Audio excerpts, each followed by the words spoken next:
Si vous êtes jaloux ou jalouse et que vous désirez plus que tout vous guérir de cette névrose qui vous gâche la vie et qui vous empêche d'avoir des relations amoureuses harmonieuses, eh bien vous êtes au bon endroit au bon moment. Dans cette vidéo, je vais vous donner 6 trucs pour savoir comment éliminer la jalousie.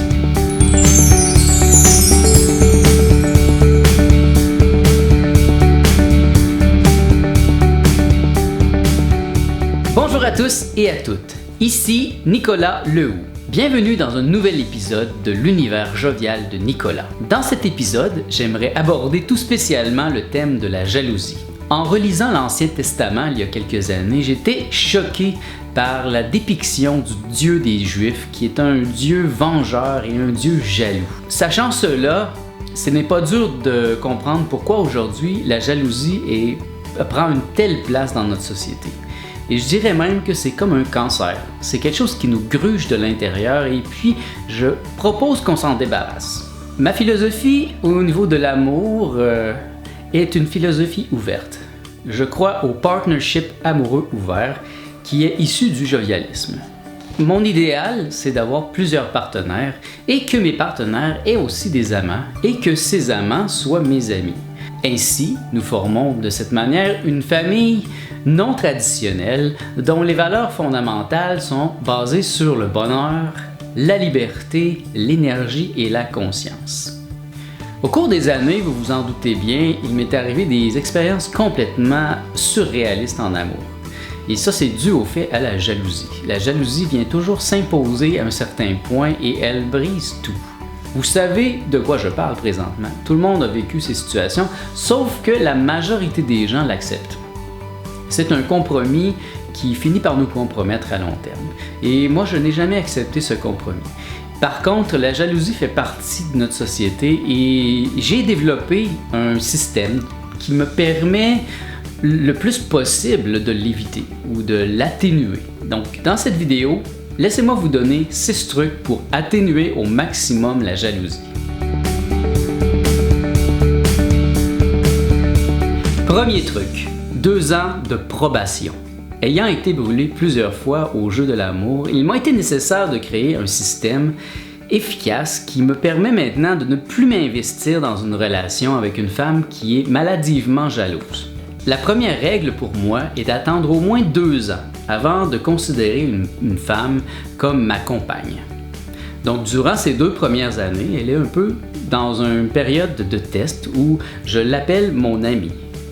Et ça ne veut pas dire qu'on n'a pas des relations amoureuses, qu'on n'a pas une relation pleine et entière. C'est juste que le titre est très important pour moi. Donc, le titre que je lui donne, les 2 premières années, l'empêche de me traiter comme un objet. Parce que, généralement, un ami, on n'a pas tendance à être aussi jaloux envers lui. On n'a pas tendance à vouloir le considérer comme un objet. Donc, en agissant ainsi, je mets comme une distance respectueuse entre la personne et moi et ça l'oblige à bien m'étudier, à bien prendre le temps de lire mes livres, à prendre le temps de discuter avec moi de ces choses-là, parce que ce n'est pas si simple que ça pour la majorité des gens qui sont aux prises avec des émotions complètement hallucinantes à ce sujet. Le problème aujourd'hui, c'est l'accélération. Tout va de plus en plus rapidement. Et ça en est de même pour les relations amoureuses. Les gens se rencontrent et c'est l'amour fou, la passion totale. Ils se marient après quelques mois, ils font des enfants, ils commencent à s'endetter ensemble, ils achètent une maison à crédit, une auto, une piscine, etc. Et après 2 ans, après 5 ans, quand la poussière de la passion retombe, voilà soudain qu'ils réalisent qu'ils ne sont pas avec la bonne personne. Alors c'est le drame qui commence, la rupture, le divorce, les avocats, la garde des enfants, c'est l'enfer. Mais si ces gens s'avaient donné 2 ans de probation avant de commencer à construire ensemble une vie, je crois qu'ils auraient moins de problèmes et qu'ils auraient pris le temps d'évaluer la personne, de juger avec qui ils sont. Et c'est ce que moi j'applique dans ma vie. Pendant ces 2 ans de probation, eh bien, ça donne le temps aux 2 amoureux de se parler. d'apprendre à se connaître. Et dans mon cas, surtout avec une philosophie ouverte de l'amour, c'est très important que je discute avec ma compagne, que je lui explique pourquoi je veux une relation ouverte, pourquoi ça serait important pour elle d'avoir des amants. Et toutes ces choses-là se font aussi avec du temps, parce que la réflexion, ça demande du temps. Et en vérité, qu'est-ce que 2 ans? Quand on est avec la bonne personne, de toute façon, on va être avec elle toute notre vie. 40 ans, 60 ans et plus, ça dépend de notre santé. Donc, prenez donc le temps, premièrement, de connaître les personnes et, si vous voulez éviter les problèmes, appliquez cette règle avant de vous engager officiellement en vous mariant ou en considérant l'autre comme votre double moitié. Eh bien, prenez 2 ans. Prenez 2 ans pour réfléchir et apprendre à connaître cette personne. Deuxième truc, focuser sur les sentiments. Le sentiment est toujours dans le ici-maintenant. C'est quelque chose que moi je fais relativement souvent. Je me pose cette question. Qu'est-ce que je sens ici maintenant? Qu'est-ce que je ressens? Et j'analyse souvent mes sentiments comme ça. Je les écris. Qu'est-ce que je ressens? Pourquoi je dis ça? C'est qu'il est important de faire la différence entre un sentiment et une émotion. L'émotion est, à mon avis, le cancer de l'humanité. Ce sont les émotions qui créent les guerres, qui créent les tensions, qui nous détruisent, etc. Parce que les émotions ne sont pas basées dans la réalité. C'est une projection. Laissez-moi vous donner un exemple. Je fais un peu la même corrélation entre la souffrance et la douleur que pour le sentiment et les émotions. Donc, une personne se fait couper le bras. Imaginez, la personne se fait couper un bras, ça fait mal, c'est normal, le temps que ça guérisse. Donc, c'est la douleur. La douleur est normale ici, dans ce monde. Par contre, une fois que cette personne est guérie, et là, la souffrance peut commencer. La souffrance, c'est la projection. Alors, cette personne se dit « Ah, j'arriverai plus à trouver d'emploi, j'arriverai plus à me faire aimer des femmes, etc., etc. » Elle se projette dans le futur, alors que dans le ici-maintenant, tout va bien. Il n'y a pas de douleur, il n'y a rien. C'est un peu la même chose au niveau des sentiments et des émotions. Un sentiment, c'est dans le ici-maintenant. Et le sentiment est toujours juste. Alors que l'émotion, elle est basée au niveau du mental et c'est une projection. Donc, si vous voulez éliminer la jalousie dans votre vie, une bonne manière, c'est toujours de se recentrer dans le ici-maintenant. La jalousie, c'est toujours une émotion qui est basée sur une projection. Ah, il va me tromper. Ah, il va aller avec une autre femme. Ah, il va me laisser, etc., etc. Alors qu'en réalité, c'est fort possible que la personne soit totalement en train de faire une autre chose, de travailler, d'être sur un projet. L'imagination est comme un cheval fou.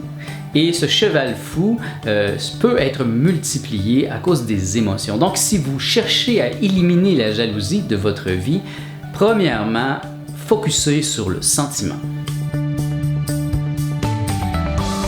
Troisième truc, prendre les devants.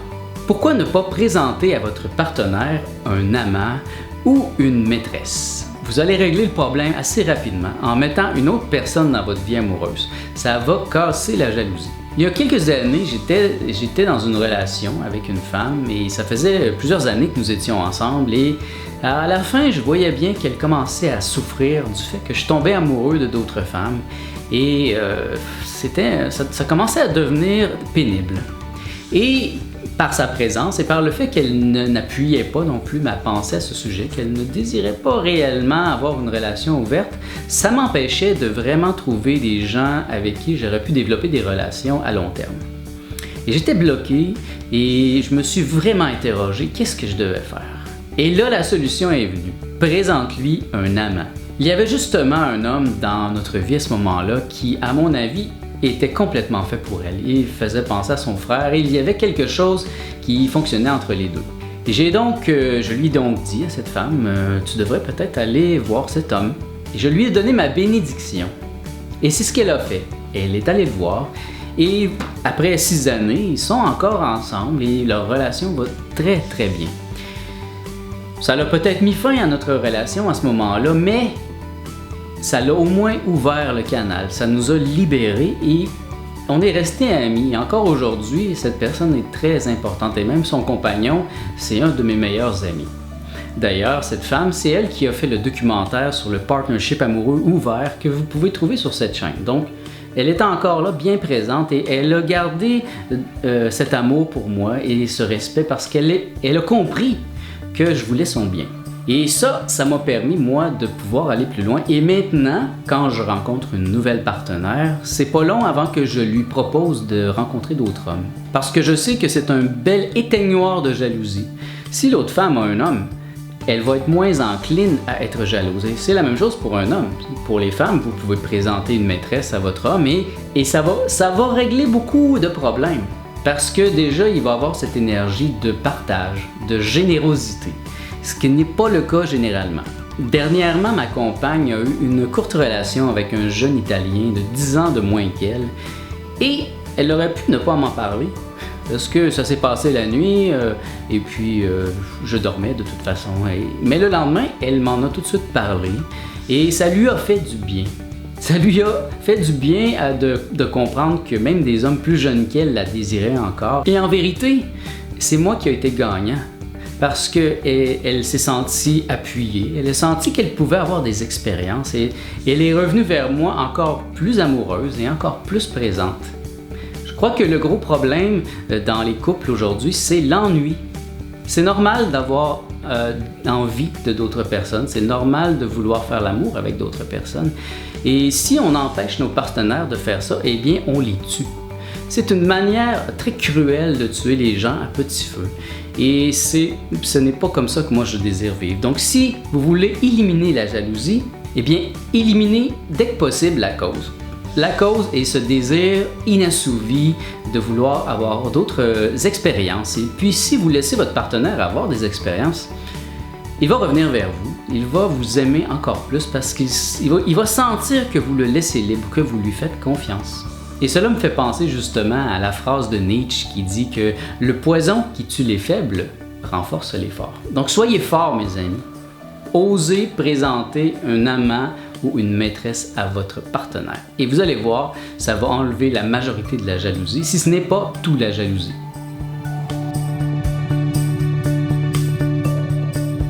Quatrième truc, se faire confiance. Faites-vous donc confiance, mes amis. Vous allez voir que ça va faire disparaître la jalousie.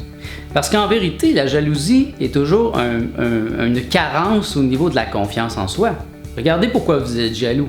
Vous vous dites « Ah, elle va me laisser parce qu'elle va trouver quelqu'un d'autre, elle est avec quelqu'un de meilleur que moi, ou une femme plus jeune, ou etc. etc. » Et c'est l'imagination qui part comme un cheval fou et qui nous emmène dans l'émotionnel. Restez dans les sentiments. Et soyez conscient de vos forces, de ce qui est le meilleur de vous-même. Quel est le meilleur de vous-même? C'est ça la vraie question à se poser et c'est là-dessus que vous devez baser toutes vos actions. C'est la même chose en affaires.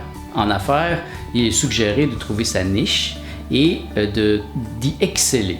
Et c'est la même chose en amour. Soyez vous-même, restez vous-même. Essayez pas d'être quelqu'un d'autre. Et c'est là que le système du partnership amoureux ouvert devient important.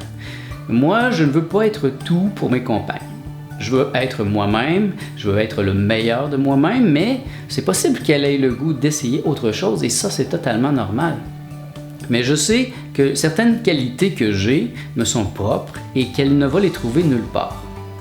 Donc, je m'efforce de les faire briller sans cesse et de lui faire comprendre que c'est quelque chose d'exceptionnel. C'est ça que vous devez faire. Et ça va vous donner une force, une confiance qui fait en sorte que vous n'allez pas avoir peur sans cesse qu'elle vous laisse. Oui, elle pourrait avoir une relation avec un homme plus jeune ou un homme plus vieux ou quelqu'un de notre culture, mais elle ne trouvera jamais la même chose que moi. Donc c'est quelque chose qui devrait revenir dans votre pensée. Trouvez ce dans quoi vous êtes le meilleur et faites-vous confiance.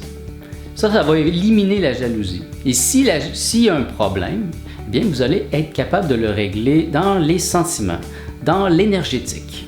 Au lieu d'être dans l'émotionnel, commencez à crier, de vous emporter et de tout briser en même temps. C'est quand on s'emporte qu'on brise tout. Donc restez donc calme, faites-vous confiance et vous allez voir, la jalousie va disparaître de vous.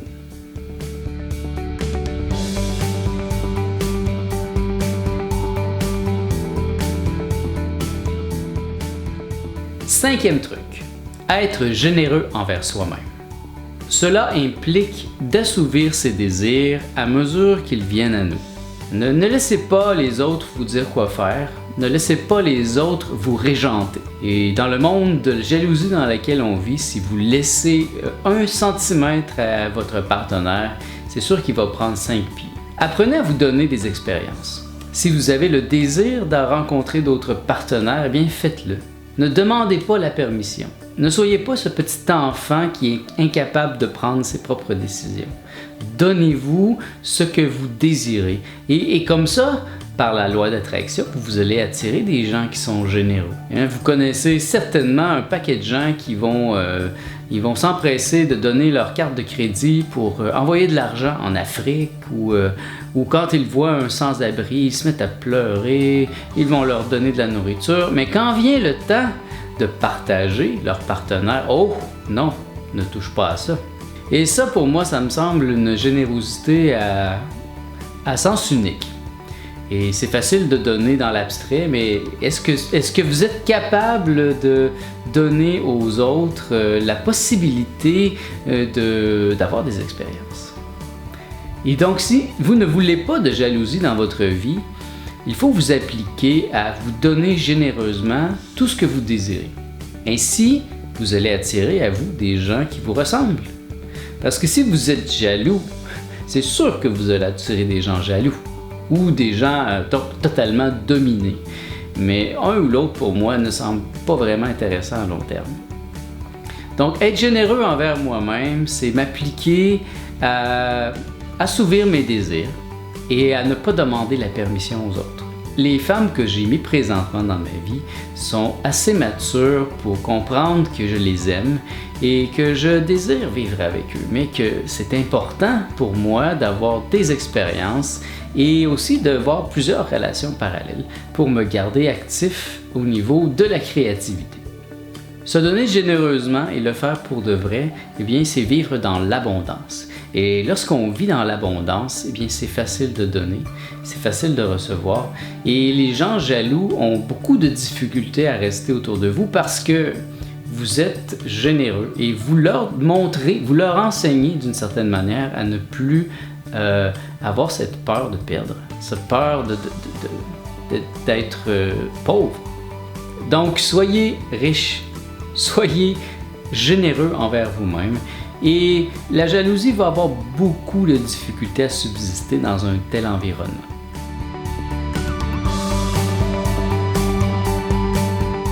Sixième truc, être complet par soi-même. Le meilleur remède à la jalousie, c'est l'indépendance. Soyez indépendant. Soyez complet par vous-même.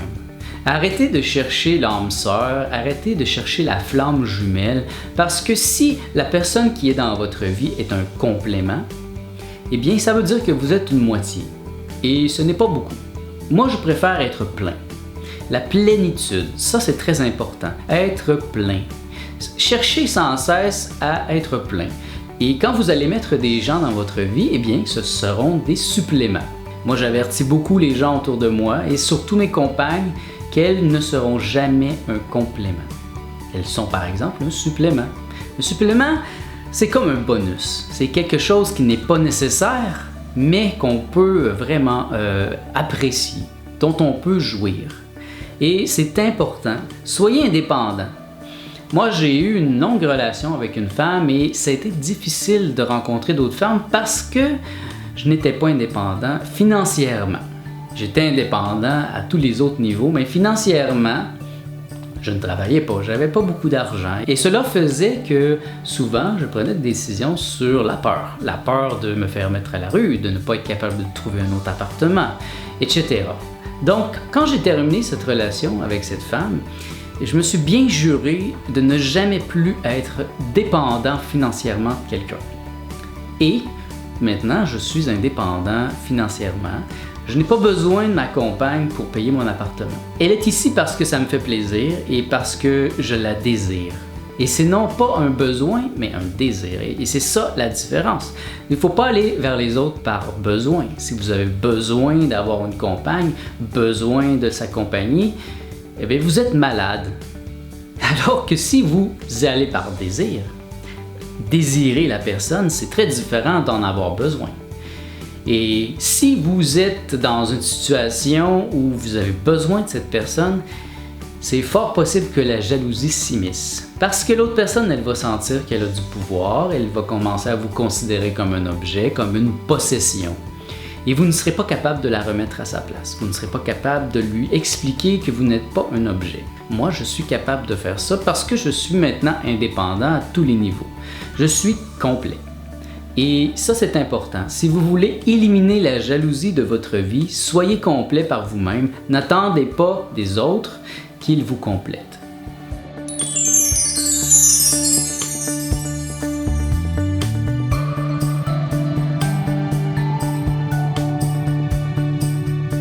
Et bien voilà, c'était un nouvel épisode de l'univers jovial de Nicolas. Mon nom est Nicolas Lehoux, merci d'avoir été à l'écoute. Je souhaite que cette vidéo vous a été utile. Si elle vous a été utile, eh bien laissez-moi un pouce afin d'aider d'autres personnes à la trouver. Je vous invite à vous abonner à ma chaîne afin que chaque jeudi vous receviez les notifications sur les nouvelles vidéos que je vais mettre ici. Si vous avez des suggestions ou des commentaires, bien laissez-les ici en dessous, ça va me faire plaisir d'y répondre. Bonne semaine à tous et je vous souhaite tout le bien que vous pensez de moi.